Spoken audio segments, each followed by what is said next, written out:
Welcome into another episode of the Autzen Audibles here on a Thursday afternoon. Eugene, but for the moment, looks like the weather's holding up.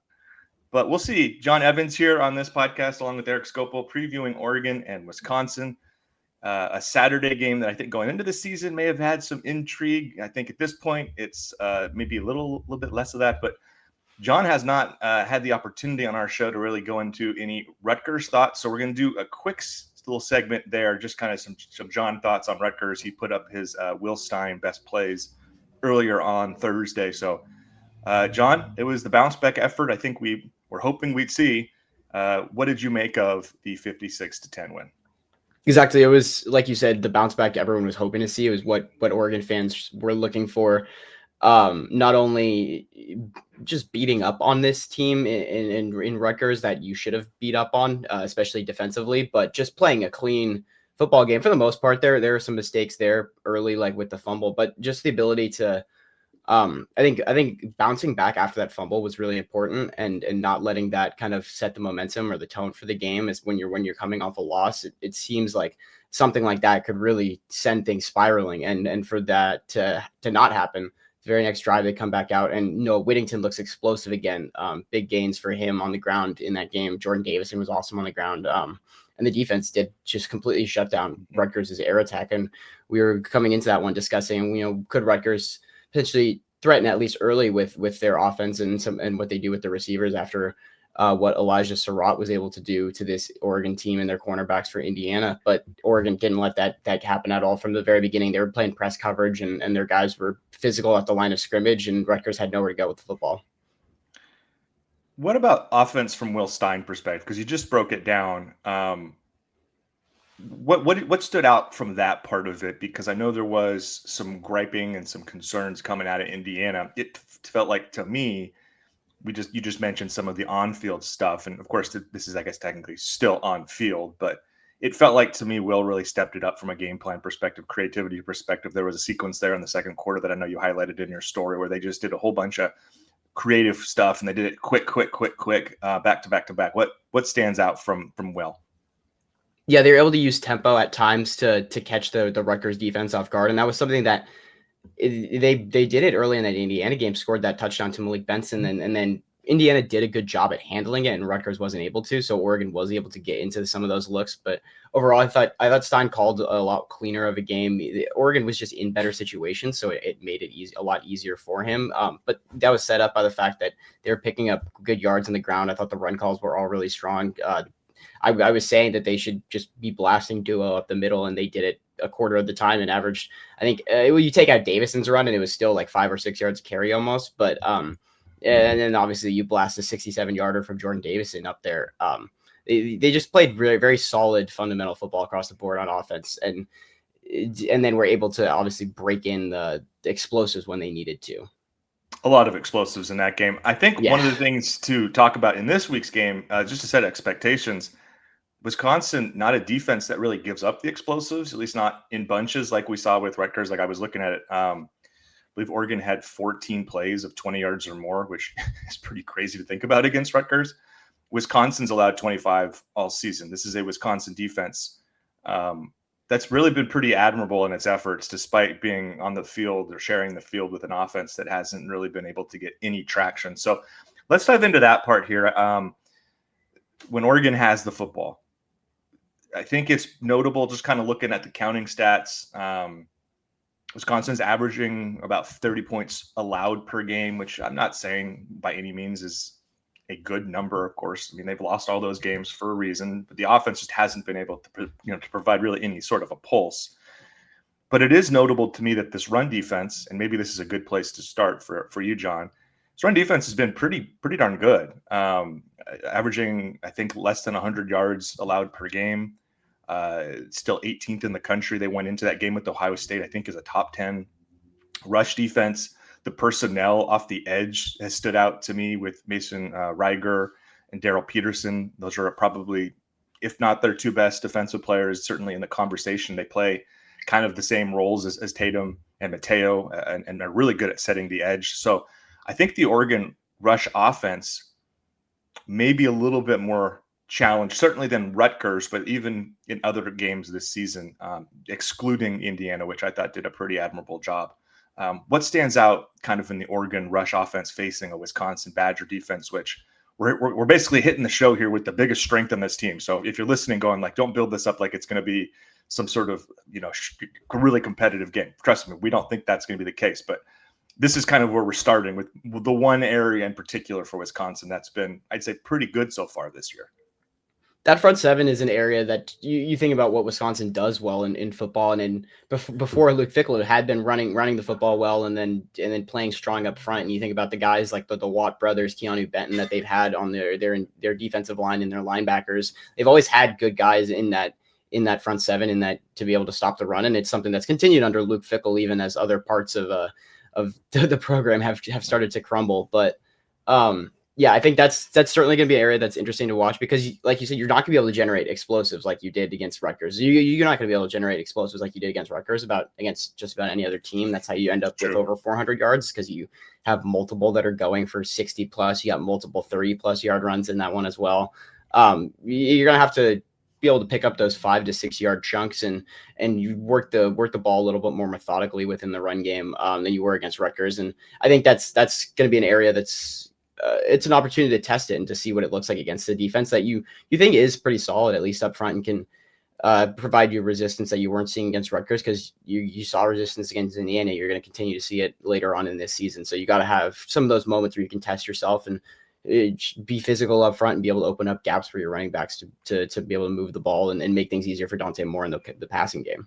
And while I'm mentioning that Wisconsin's rush defense has been a strength of its unit, one of the better rush defenses in this conference, this will be the best rush offense, at least based on stats that they have faced. Oregon is currently 9th in the country in rushing yards per game, just over 240 per game. Of course, that's aided a lot by when you have like 415 like they did last week. We know that's not something that's going to be replicable, but I will be curious to see. This is a strength on strength, matchup. We've seen Oregon go strength on strength with teams this year and have success. I think about some of the stuff we saw out of the Penn State game. I've also seen, obviously, against Indiana, some of those moments where it wasn't quite as savory, didn't go quite as well as was expected, perhaps. This is going to be an interesting one, in part because, John, I don't know if you've looked at the weather forecast, but looks like some rain that could impact throwing the football a little bit. We'll get to kind of the Dante Moore against this pass defense of it all here in a moment, but this does feel like a game if the weather and Mother Nature doesn't cooperate, that running the football will be really important for both teams. And you do wonder, like, could that be kind of the game within the game here, and how Wisconsin keeps it relatively competitive, or at least interesting for longer than people expect? Because the line opened at 34.5. I think it's dropped maybe a scotch in the 4 or 5 days since. So this is not a game anyone is expecting to be competitive. Neither of us on this podcast feel that way. At the same time, if you're building a case for Wisconsin to be competitive, it absolutely downpours early in this game. Neither team really has much of a grip on throwing the football, and it becomes a who can run the ball more effectively. The answer is still Oregon, but maybe not anywhere near what we've seen most recently against Rutgers. And you look at Wisconsin's toughest 2 teams they played this year. They held Alabama to 72 yards. They held Ohio State to 98 yards. Neither of those teams are able to 4 yards a carry or even 100 yards on the ground. So these are good rushing offenses that haven't been able to do things against Wisconsin. So I think, like you said, if you does end up being a messy game early, that could favor Wisconsin, especially because just if it's slick, it's going to be harder to cut upfield and things like that and create those explosives. So I think that would be somewhere where I think Jordan Davison could be a guy I would continue to look to see him just getting more touches within this offense and in just regular looks outside of the goal line, because he really has taken on that RB2 role we saw last week, where he was the second guy on the field after Whittington. They were doing the 21 personnel packages with both of them, but also just a lot of Jordan Davison getting the ball up the middle, where he's been really good at reading things out between the tackles and making cuts to get north-south. Yeah, good analysis there. This does feel like a game where maybe you lean a little bit more on Jordan. That doesn't mean we don't expect the other guys to be impactful, and it certainly wouldn't surprise me if one of those others has an explosive run shoot. It wouldn't surprise me with what we just saw coming from Jordan if he's one of those guys who busts a 20 or 30 or 40-yard run. But it does feel like a game where maybe you lean on his skill set because of the conditions. And again, There'll be a prop question. Here's a spoiler later in the show about the weather. It's unpredictable. We know what Don Essig says before every game.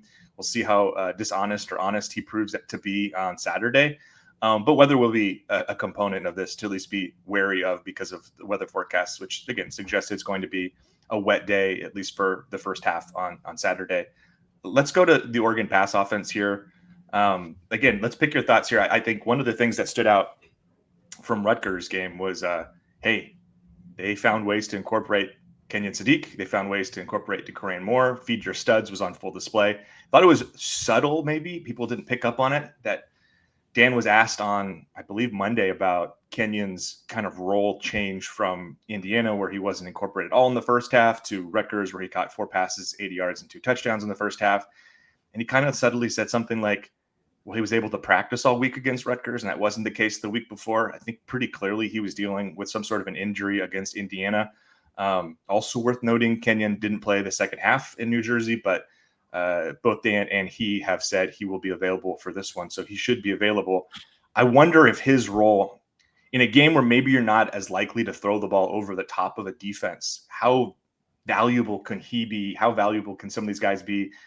I'm going to say it softly because Oregon fans don't like seeing it in the screen game, because I think they might have to just the yardage in terms of the ADOT in this game. Average depth of target might not be quite as large as we've seen it recently.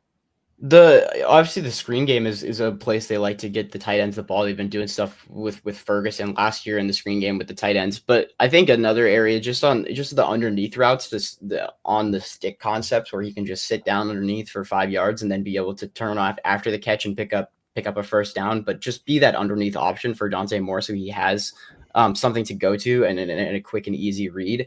I think that would be another spot I would be looking to hit Sadiq in. And like you said, when you're not practicing, even though he was playing in that Indiana game, you just don't have the all the looks that you're going through practice through the week there where he's out there on the field where you're feeling like, hey, we're running this really well right now. We feel like this is something we can hit. And then if Sadiq's not out there in practice, then you're just not thinking of it when it is game time necessarily.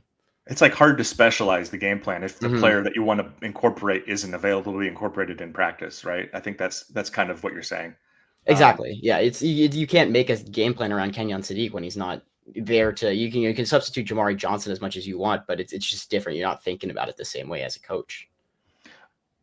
I think Dante in this game maybe will be tested not so much by Wisconsin defense, which is, I think, last. Let me confirm that. Last in the Big Ten, I believe, in pass yards allowed per game. This has not been the strength of that defense. Sorry, 16th, 244.3 yards allowed per game. Not been their strength. Ricardo Hallman is a good corner. They've got a couple safeties that are good. I believe one of them is Preston Zachman has been missing time. I'm not sure if he's available or not for this game, but just specifically with Dante, I think the test is going to be, and this is probably for everybody in this game, is just what are the limitations based upon weather, and what are the limitations based upon what Wisconsin shows defensively? Because as Dan has talked about, and this is, I think, something that's definitely worth putting on radars. I've already mentioned they don't give up a lot of explosives. Remember last year, Oregon only scored 16 points in that game. It's like absolutely nothing over the top. Everything was, okay, we'll give you the 6-yard underneath route. We'll give you on 3rd and long an 8-yard completion when the sticks are 12 yards downfield. But we're just going to wrap up, finish the plays, and we're not going to let you do anything explosive over the top. That's been the Wisconsin defensive game plan.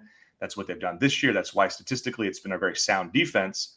So for Dante, I think the challenge is accepting that, understanding that, taking the easy money, as Will Stein has said. And then on the counter to that is that might make it even more difficult because of the weather to take those shots. I'm sure will try to dial up some of those because, again, there's an inherent and very clear speed advantage with Oregon's outside receivers, the corners, and especially the safeties at the back end who are, I'm not saying bad athletes, but aren't necessarily guys they aren't Dylan Thienemans where you can rely on them to really, open up their hips and run with guys. Like if you can take a shot, you can maybe get one over there depending upon kind of how far downfield they are. But for me in this game, it's going to be a patience game from Dante. It's going to be a game where his kind of don't try to do too much, play within yourself, take what's their game. Because I know based upon what Wisconsin does, that's what they're going to challenge him to do. Hey, Dante, you want to try to take these shots? Take these shots. We're going to have people in these areas of the field, and they're not going to be available. And that's maybe where, if you're Wisconsin, you can have an advantage. Stein likes to dial up about 2 shot plays per quarter. And I think that will still continue this weekend. Those looks will definitely be there at least. Whether or not they actually execute those is a question, especially if there is weather concerns.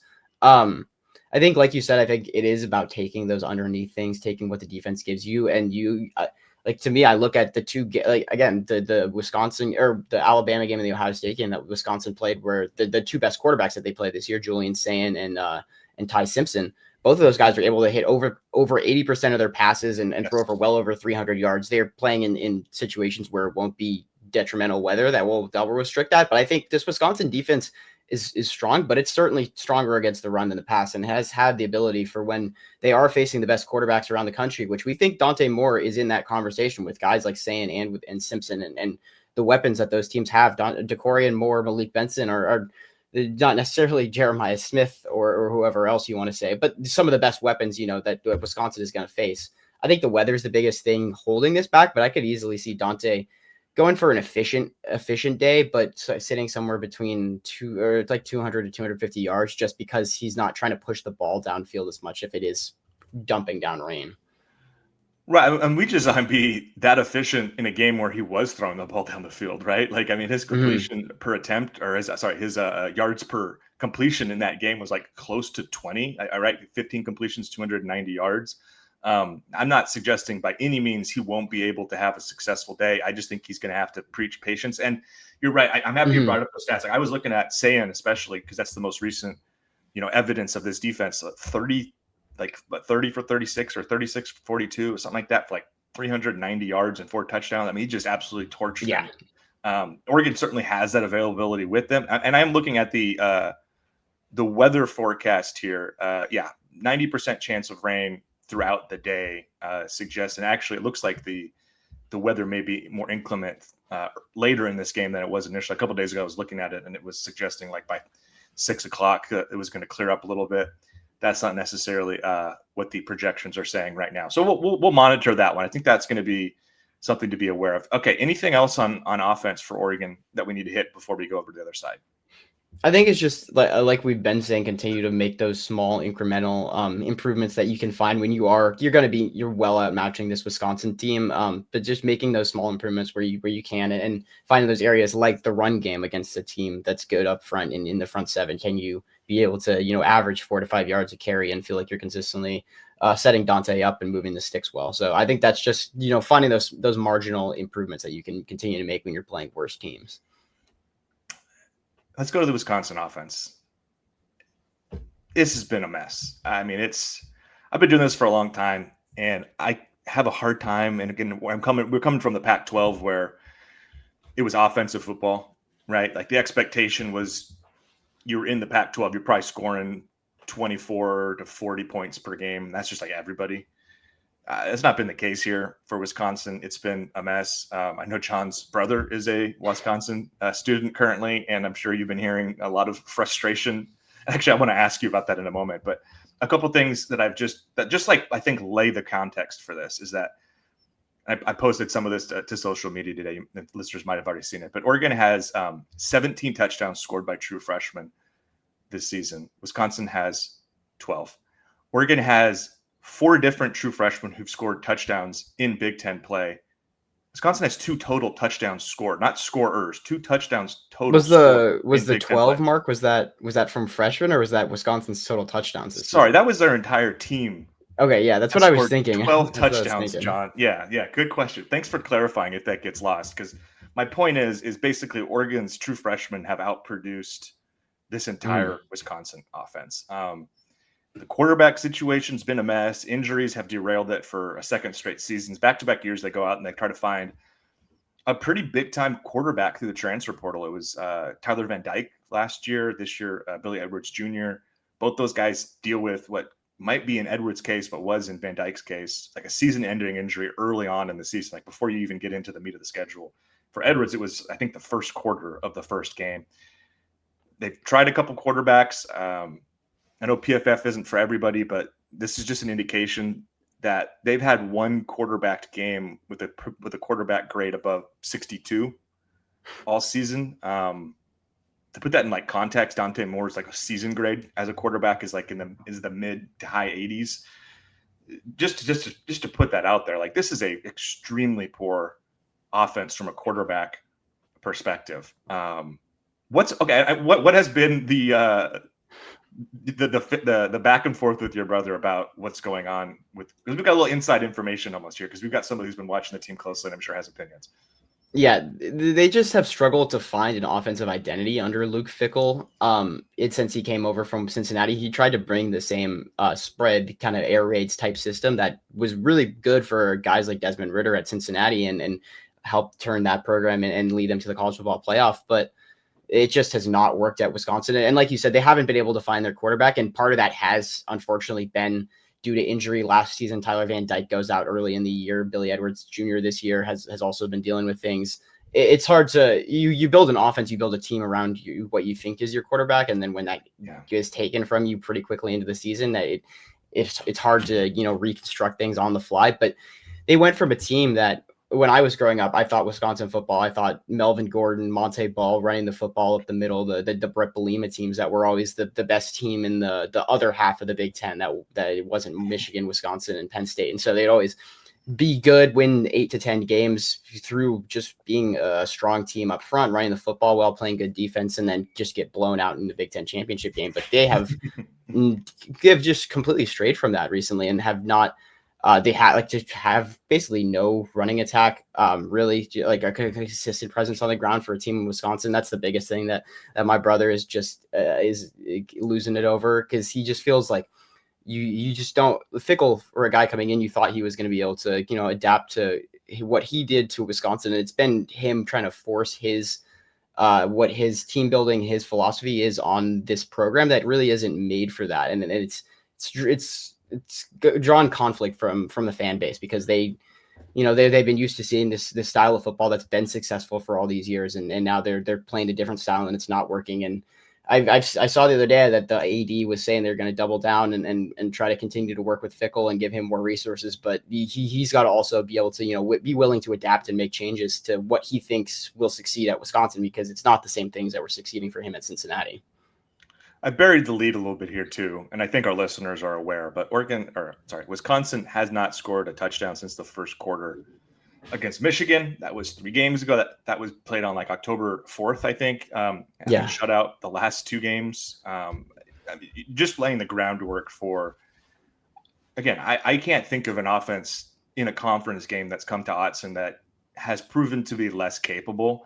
And to your point, like Luke Fickell's reputation coming into this job was like they're going to score, and it's it's notable too, because it runs so counter to what we've heard from first absolutely with Chip Kelly, but then with Kenny Dillingham and Will Stein most recently with these really potent offensive attacks, where we're going to tailor this offense, we're going to build this offense around our personnel, like whatever the strengths of our personnel are, that's what the Oregon offense is going to look like. And at times that's meant incorporating, obviously with Chip Kelly and there was preference there as well, but we're going to be a high volume, high variance run offense that's going to take some shots, but primarily they're going to be a team that's going to be finishing near the top of the national leaderboard in rushing. And then, with Kenny Dillingham, it was pretty balanced. We've now seen with Will Stein, it's still balanced, but there's been, especially I think back to 23 with Bo Nix, like that was probably the most pass happy offense we've seen at Oregon, and that was Bo Nix related, that was Troy Franklin related, that was Tez Johnson and Terrence Ferguson, and all this personnel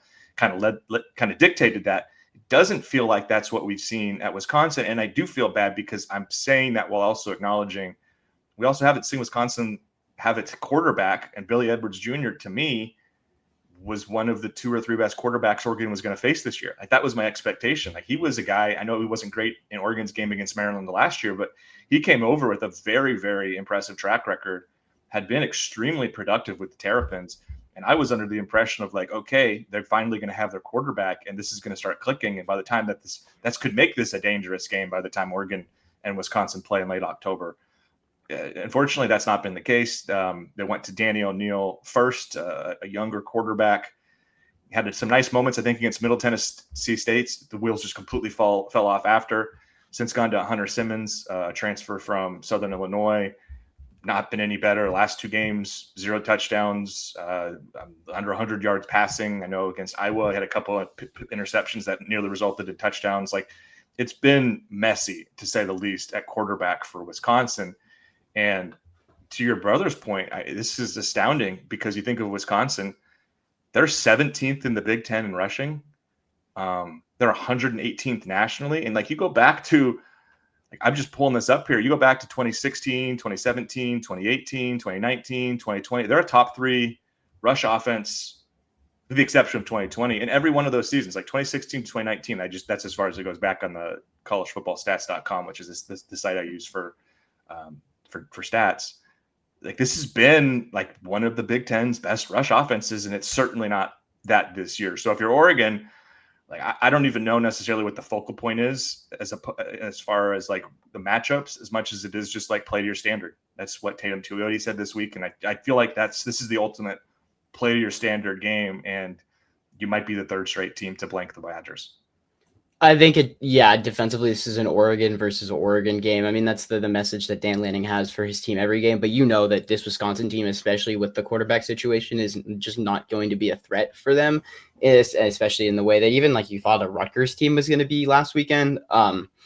So it should just be trying to be that another shutout, trying to pitch another shutout of this team, trying to be as dominant as you can. And because I mean, if you shut down the run early, which the Wisconsin has not been able to run that ball on early downs to set themselves up in easier situations, then all of a sudden you're going to have a guy in Simmons who is just not prepared to drop back and pass, especially when you're going to have the pass rushers you have coming after him for Oregon, and you have matchups on the outside with guys like Brandon Finney, Ifeoma Badegu. I think they're going to run a lot of press coverage and not let Wisconsin's receivers get much room to breathe, because they're not guys that you're really afraid of threatening you downfield, because you don't think that Simmons is going to even have the time to be able to do that anyways.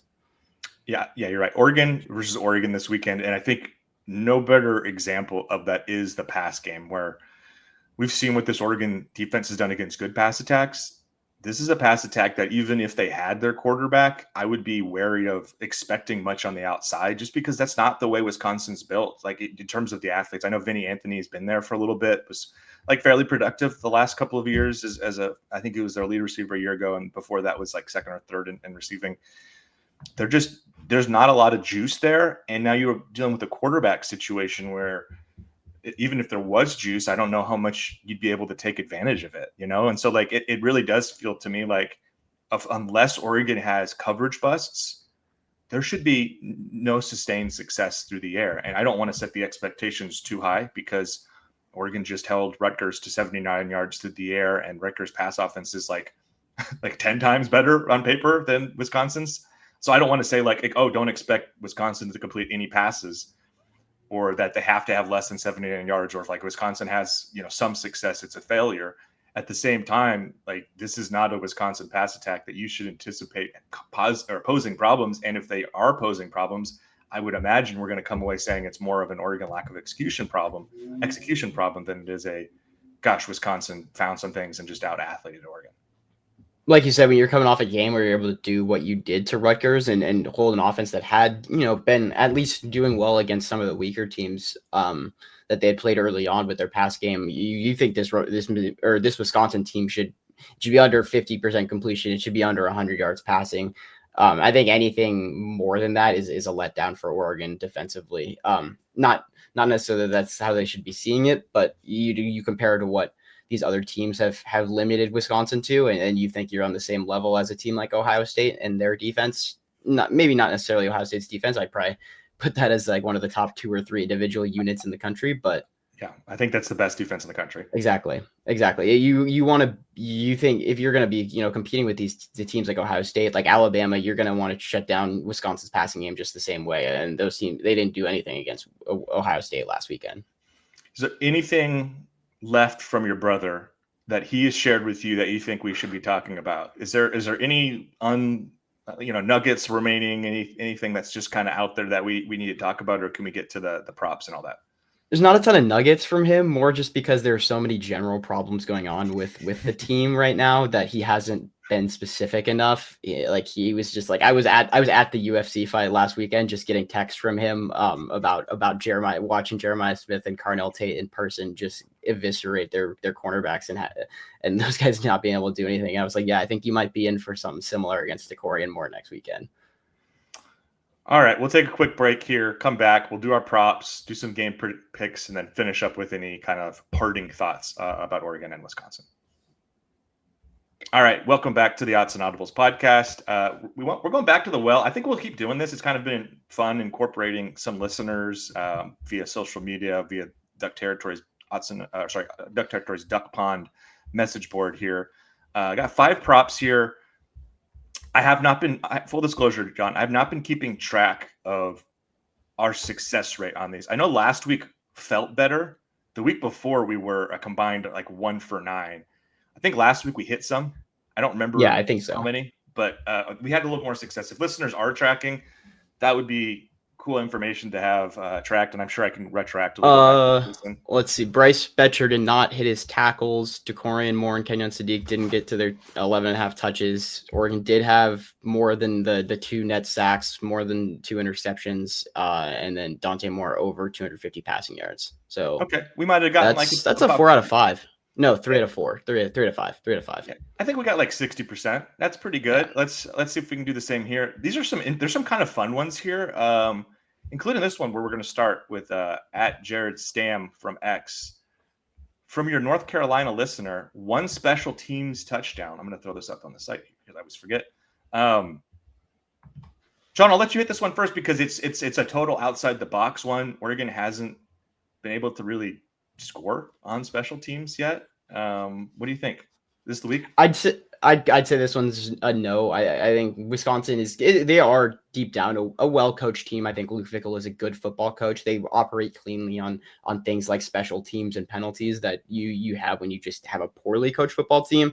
So I don't think there's going to be any opportunity necessarily for Oregon to take advantage of a mistake by Wisconsin. And Oregon's just generally not very aggressive on special teams in things like punt returns. They don't.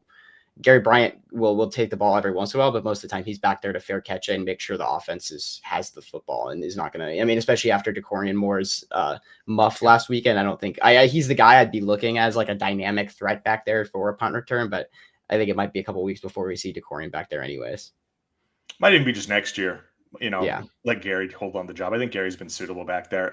You hit a lot of the points I would. I guess the one, again, if you're building the case for it to happen, it would be the longest distance the ball travels from a center or a long snapper to somebody is on a punt. And if this is weird weather and it's a little bit slick out there, you get a snap that goes over a head or a snap that, hits the ground or isn't caught cleanly by the punter. And that leads to a punt block or some sort of recovery. Maybe that's the path, but I'm with you in the return game. Like that's something that has just stood out with Dan Lanning's time here. I don't fault it because, they've said it. The priority since the start, Joe Lorig has made it clear is just like ball security and then explosive plays. And this is not a return unit that, even though they have some really dynamic players, has really tried to force the issue much at all this year. So I'm with you. I'll say no special teams touchdown, but I think that's a kind of a fun one. And let us talk about something we haven't really delved into much this year. If there is a special team touchdown of any time, I'll go ahead and stamp it now that I think James Ferguson Reynolds will be involved in somehow, whether he is running that in or throwing a pass. That's where I would say the special teams points would be like a fake punt or something like that. Have we been tracking his arm at all? Have we seen him throw? I'm curious. True, that's a good point. That's a good point. He just, because he's Australian, he didn't just grow up, throwing a football like so many other players. So.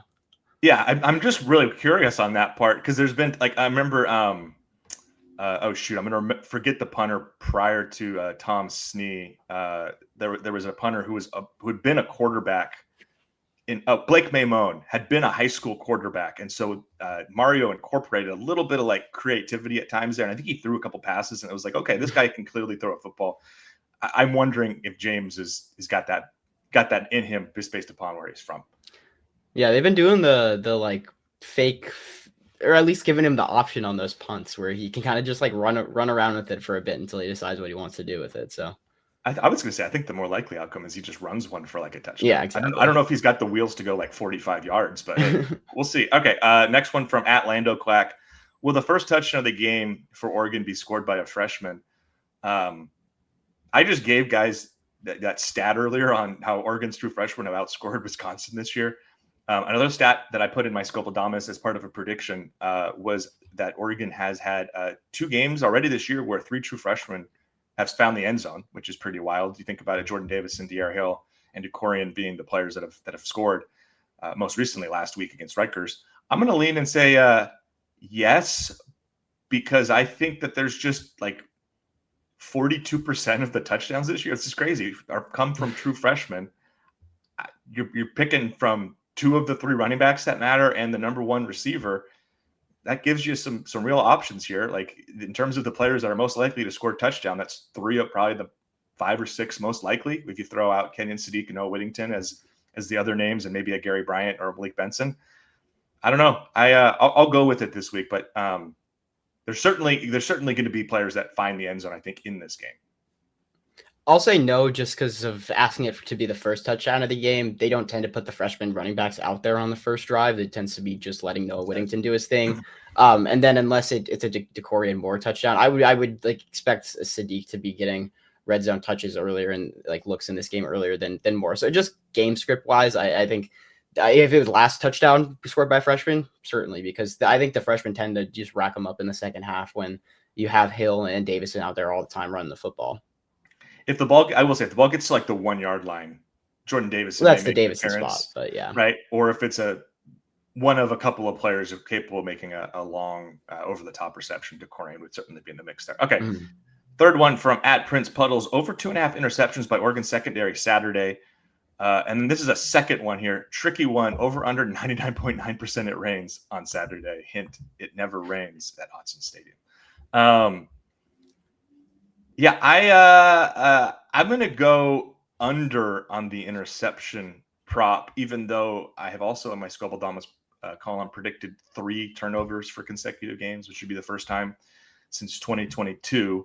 I don't know if they're all interceptions though, and that's a large number. And even in these incredibly, ugly passing performances by Wisconsin quarterbacks, they haven't had a game where they've thrown 3 interceptions yet.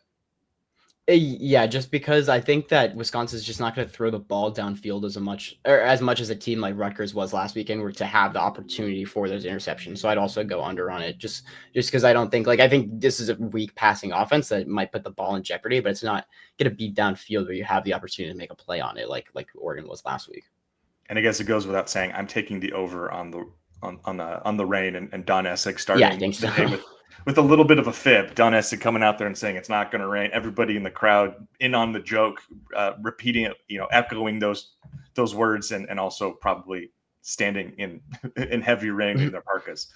Fourth one here, 2.5. From Ducks Irish 44. This is from the Duck Pond, the DuckTerritory message board. 2.5 over under on the number of quarterbacks who take snaps. I'll let you take this one, John. What do you think? I'd say over, just because I think there was enough storyline there last weekend once Brock Thomas was the only quarterback to get the garbage time reps, that I wouldn't be surprised if they just give Moga or Novosad some looks too in garbage time, because I think this one will get to a spot in the fourth quarter where you're going to have backups in there. I wouldn't be surprised if they give 2 of those guys drives, and maybe even don't play Brock Thomas, just to continue to mix things up for all of us trying to dissect what's going on within that quarterback room. But I think that would be the only reason. I think there will certainly be an opportunity for backups to be playing in this one in the fourth. I'm going to take the under and say it's 2, and we once again see Dante Moore and Brock Thomas take snaps. I don't know. Dan convinced me, even though maybe I'm just being super gullible, that it's as simple as Brock Thomas is the one who's been most impressive in practice. I also think there could be, if you want to put on the conspiracy theory cap, something to what is Austin Novosad's plan going forward, or what is his actual availability with that lat injury. Like you can convince me of that, but it does feel to me like, hey, Brock got the opportunities in New Jersey. We'll see how many drives are actually available to the second or third string quarterback. But I'm kind of thinking maybe it's just the Brock Thomas show for parts of the second half, and we'll have another couple of weeks of fans talking about this and making a way bigger deal about it than they should. And Thomas has looked good in some of the limited run he's got. He had a nice pass to Jeremiah McClellan last weekend, and then a little keeper on a counter run that they drew up for him. Not Luke Moga with the legs, but still a guy who can get out there and pick up a couple first downs. Yeah, there's some juice in those legs, no question. All right, final one from at Stephen T. Major or Mager. 3.5. So this is a two-parter here, and it's kind of poorly presented. I apologize. I should have done a better job with that. Actually, on the fly here for the YouTube audience, let's see if we can actually fix this here. Didn't matter. Okay, so we're just going to stick with it. The first one, 3.5 over under Wisconsin points scored against the first team defense, and then the second part, 6.5 over under points Wisconsin scored total. What do you think? I'll take a pair of unders there. This is a Wisconsin team that hasn't scored, like you said, since the first quarter at the beginning of the month. So it's been a while for this offense. I think they get a field goal, but even then, if the weather is tricky, it could get tough to start hitting those field goals. I think that's the number that Oregon should be looking to keep this at 3 to 6 points, anyways. And I think that's where it'll end up somewhat. Yeah, I'm slamming the under. I think this is a we'll do game predictions in a second. I'll tip my hand then, but I'm not expecting a lot from Wisconsin's offense, which frankly I don't think should surprise anybody. We've run through a lot of it, and actually I've been checking my phone periodically because I did text Nick Autzen, who was on the podcast earlier this week from Badgers 247, trying to what his sense of is who actually starts this game at quarterback, Simmons or O'Neal. I did just see he's predicting O'Neal, but has no inside information, and certainly that's not gospel, but that's the younger quarterback with a little bit more arm talent, but perhaps the one less likely to have success, frankly. All right, let's go to the prediction portion of this show. As always, John, I will let you lead this off. I will say both of us last week weren't even close to the score margin, but we both did, I believe, have the over on the 17.5 point line, which ended up being 30 points too low.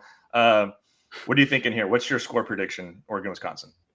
I'm going to go with 42-3. I think Oregon is able to do what they want to do offensively, especially I think Dante Moore will have another good game and just continue to prove that he is one of the best quarterbacks in the country, despite that Indiana game, and continue to show that he's learning lessons from that, because I thought the things that he struggled with in that Indiana game looked better against Rutgers. He was quicker getting the ball out. They did send sim pressures at him a couple of times, and Oregon was able to pick those up. And then defensively, I just don't think Wisconsin is going to really do anything to Oregon. I think 3 points is the maximum for them. It's hard to shut out a team 3 times in a row. So I think they could luck their way into a field goal here. But I think Oregon should win this one very comfortably and cover that margin. So I'll call it 42-3. One thing on the shutout that Nick pointed out, and I know Luke Fickell discussed at his Monday morning or early afternoon press conference, was the fact that they did have a chance to score, kick a field goal late against Ohio State and elected not to, because they weren't looking for, the aesthetics weren't the key. They were trying to actually score a touchdown and actually maximize the sequence. With all the heat going out there, I just kind of wonder if that is still the mindset, and maybe it will be. I just also kind of wonder if it's at the end of the game and they can kick a 45-yard field goal or go for it, if they'll elect to do that again. We are really right on the same page here, John. In fact, we basically have the same prediction. I've got Oregon 42-0. I'm going with the shutout, and I think 3 points feels extremely reasonable. Don't hate me, Oregon fans, for thinking the other team might score points when they haven't scored against the last two defenses.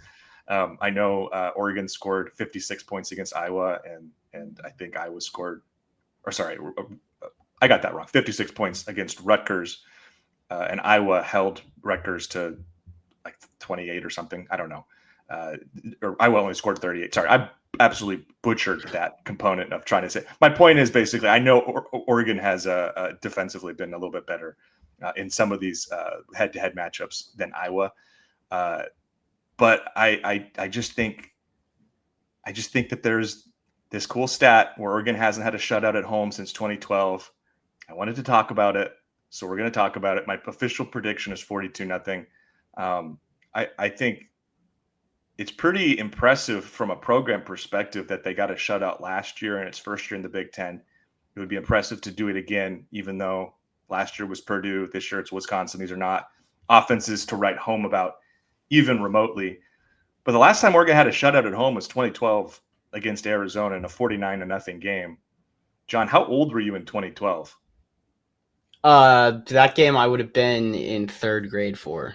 I would have been 8. John was still in grade school the last time Oregon did one of these. So for that alone, you make me feel old.